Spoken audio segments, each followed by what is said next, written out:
అందరికీ నమస్కారం. తిరుపతి జిల్లాలో ప్రభుత్వ స్కూళ్లలో ఒక పెద్ద మార్పే రాబోతోంది. అసలు ఈ కొత్త మార్పులు మన పిల్లల భవిష్యత్తును ఎలా మారుస్తాయి? ఈరోజు మనం దాని గురించే వివరంగా మాట్లాడుకుందాం. ఇది ఊరికే ఏదో చిన్న మార్పు కాదండి. పిల్లల చదువు మీద, వాళ్ల ఎదుగుదల మీద ఓ బలమైన సంకల్పం. సరే, ఇంకెందుకు ఆలస్యం, మొదలుపెడదామా? మన ప్రయాణాన్ని ఈ అద్భుతమైన నినాదంతో స్టార్ట్ చేద్దాం. ప్రభుత్వ బడికి చలో చలో వింటుంటేనేదో ఉత్సాహం వస్తోంది కదూ. ఇది కేవలం పిలుపు మాత్రమే కాదు, ప్రతి పిల్లాడికి మంచి చదువు అందిస్తాం అని ఇచ్చే ఒక గట్టి నమ్మకం. సరే, ఈరోజు మనం ముఖ్యంగా 4 విషయాల గురించి తెలుసుకోబోతున్నాం. మొదటిది, విద్యార్థికి పూర్తి భరోసా ఎలా ఇస్తున్నారు. 2, చదువు చెప్పే విధానంలో వచ్చిన కొత్త మార్పులేంటి. 3, వాళ్ళ శారీరక మానసిక ఎదుగుదలకు ఏం చేస్తున్నారు. ఇక చివరిగా, వాళ్ళ భవిష్యత్తుకు ఎలాంటి దారులు చూపిస్తున్నారు. ఇలా ఒక్కో దాని గురించి వివరంగా చూద్దాం.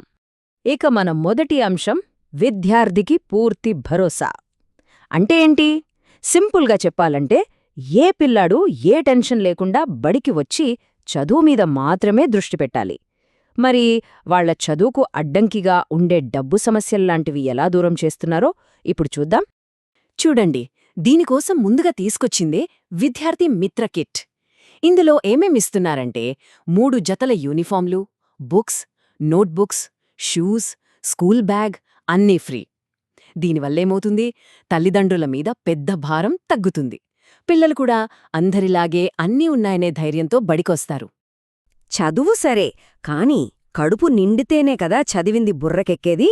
అందుకే డొక్కా సీతమ్మ మధ్యాహ్న భోజన పథకం కింద క్వాలిటీ భోజనం పెడుతున్నారు. అంతేనా, వారానికి 5 గుడ్లు, వేరుశెనగ చిక్కీలు, రాగిజావ కూడా. అంటే పిల్లల ఆరోగ్యం విషయంలో కూడా పూర్తి భరోసా ఇస్తున్నారన్నమాట.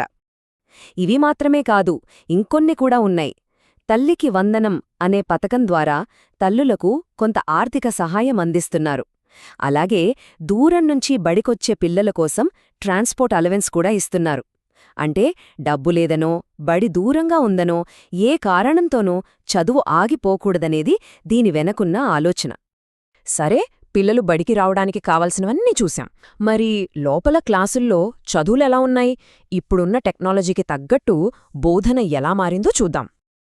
ఏ భవనానికైనా ఫౌండేషన్ చాలా ముఖ్యం కదా, అలాగే చదువుకి కూడా. అందుకే 2 ముఖ్యమైన ప్రోగ్రామ్స్ తీసుకొచ్చారు.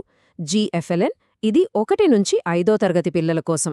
ఇంకొకటి టార్ల్, ఇది 3 నుంచి 5వ తరగతి పిల్లల కోసం.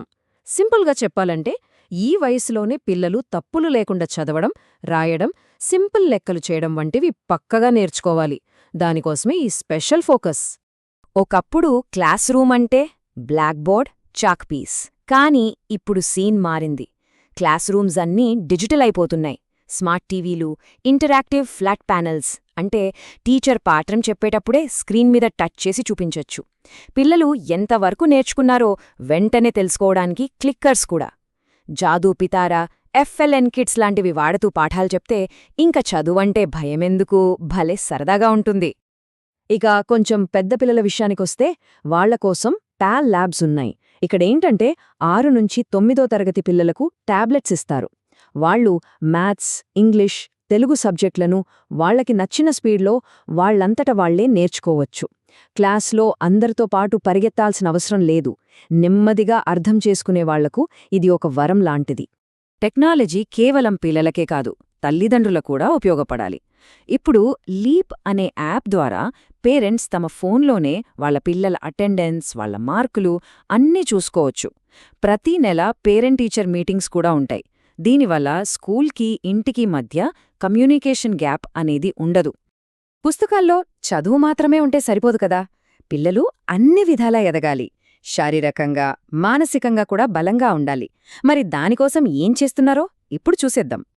ప్రతి శనివారం నో బ్యాగ్ డే. ఎంత బావుందో కదూ వినడానికి. ఆ రోజు స్కూల్కి పుస్తకాల బ్యాగ్ మోసుకెళ్ళాకర్లేదు. మరి ఏం చేస్తారు? ఆటలు, పాటలు, డ్రాయింగ్ ఇలాంటి సరదా కార్యక్రమాల్లో పాల్గొంటారు. దీనివల్ల వాళ్లల్లో ఉన్న టాలెంట్ బయటకొస్తుంది. వారమంతా చదివిన ఒత్తిడి కూడా పోతుంది. ఆరోగ్యం విషయంలో కూడా చాలా జాగ్రత్తలు తీసుకుంటున్నారు. ఆడుకోటానికి పెద్ద పెద్ద ప్లేగ్రౌండ్స్ ఉన్నాయి. అక్కడ ట్రైనింగ్ తీసుకుని జిల్లా, రాష్ట్ర, జాతీయ స్థాయిలో కూడా పోటీ పడొచ్చు. టెన్షన్ తగ్గించడానికి యోగా, హెల్త్ కౌన్సిలింగ్ ఉన్నాయి. ఇక ప్రత్యేకంగా అమ్మాయిల కోసం సెల్ఫ్ డిఫెన్స్ ట్రైనింగ్ కూడా ఇస్తున్నారు. ఇవన్నీ పిల్లల్ని ధైర్యంగా, ఆరోగ్యంగా తయారుచేస్తాయి. ఇక ప్రత్యేక అవసరాలు ఉన్న పిల్లల సంగతేంటి? వాళ్ళని కూడా ఎంతో ప్రేమగా చూసుకుంటున్నారు. వాళ్ల కోసం స్పెషల్ ట్రైనింగ్ తీసుకున్న టీచర్లతో భవితా కేంద్రాలు నడుపుతున్నారు. అంతేకాదు, వాళ్లకు రవాణా ఖర్చులకు, అమ్మాయిలకైతే స్టైఫెండ్, సహాయంగా వచ్చేవాళ్లకు ఎస్కాట్ ఎలవెన్స్, ఇలా ఆర్థికంగా కూడా అండగా నిలుస్తున్నారు. సరే, ఇదంతా బావుంది. ఈ చదువు పూర్తయ్యాక పిల్లల భవిష్యత్తేంటి, వాళ్ళు ఉన్నత చదువులకు, మంచి కెరీర్లకు ఎలా సిద్ధమవుతున్నారు అనేదే మన చివరి అతి ముఖ్యమైన అంశం. చూద్దాం. చూడండి, ఇక్కడ పిల్లల్ని జాతీయ స్థాయి పోటీకి కూడా రెడీ చేస్తున్నారు. ఎన్ఎంఎంఎస్ అంటే 8వ తరగతిలో రాసే పరీక్ష, ఎన్టీఎస్సీ అంటే 10వ తరగతిలో రాసే పరీక్ష, ఈ రెండింటికి స్పెషల్ కోచింగ్ ఇస్తున్నారు. ఈ పరీక్షల్లో గెలిస్తే పై చదువులకు ప్రభుత్వమే స్కాలర్షిప్ ఇస్తుంది. ఇది పిల్లల భవిష్యత్తుకు ఎంత పెద్ద అవకాశమో కదా.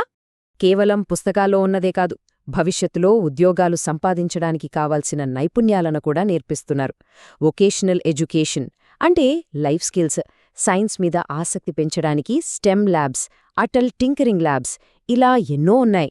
అన్నింటికన్నా ముఖ్యంగా ఐఐటి మద్రాస్ లాంటి పెద్ద సంస్థతో కలిసి 6 నుంచి 9వ తరగతి పిల్లలకు పాఠాలు చెప్పిస్తున్నారు. సైన్స్లో కొత్త ఆలోచనలు చేసేవాళ్లకి ఇన్స్పైర్ అవార్డులు కూడా ఇస్తున్నారు. 44. ఈ నంబరేంటనుకుంటున్నారా? తిరుపతి జిల్లాలో 44 స్కూళ్లను పీఎం శ్రీ అనే జాతీయ పథకం కింద సెలెక్ట్ చేశారు. అంటే ఈ స్కూళ్లలో దేశంలోనే అత్యుత్తమ, అత్యాధునిక సౌకర్యాలు కల్పించబోతున్నారన్నమాట. ఇది జిల్లా విద్యా వ్యవస్థకు దక్కిన ఓ పెద్ద గుర్తింపు. సరే, 10వ తరగతి అయిపోయింది, తర్వాతేంటి? ఈ ప్రశ్న చాలా మంది తల్లిదండ్రులను వేధిస్తుంది. కానీ ఇప్పుడు ఆ కంగారు అక్కర్లేదు. ఎందుకంటే high school plus, AP model schools, residential schools ఇలా ఇంటర్ చదువుకోటానికి చాలా ఆప్షన్స్ అందుబాటులో ఉంచారు. దీనివల్ల పిల్లల చదువు మధ్యలో ఆగిపోకుండా కంటిన్యూ అవుతుంది. చివరిగా ఈ ఒక్క మాటతో ముగిద్దాం. నమ్మకమైన చదువుకు నాణ్యమైన భరోసా. మనం ఇప్పటిదాకా చూసింది కేవలం కొన్ని పథకాల లిస్ట్ కాదు. తిరుపతి జిల్లాలోని ప్రతి ప్రభుత్వ పాఠశాల విద్యార్థి భవిష్యత్తును బంగారుమయం చేయాలనే ఒక గట్టి సంకల్పం.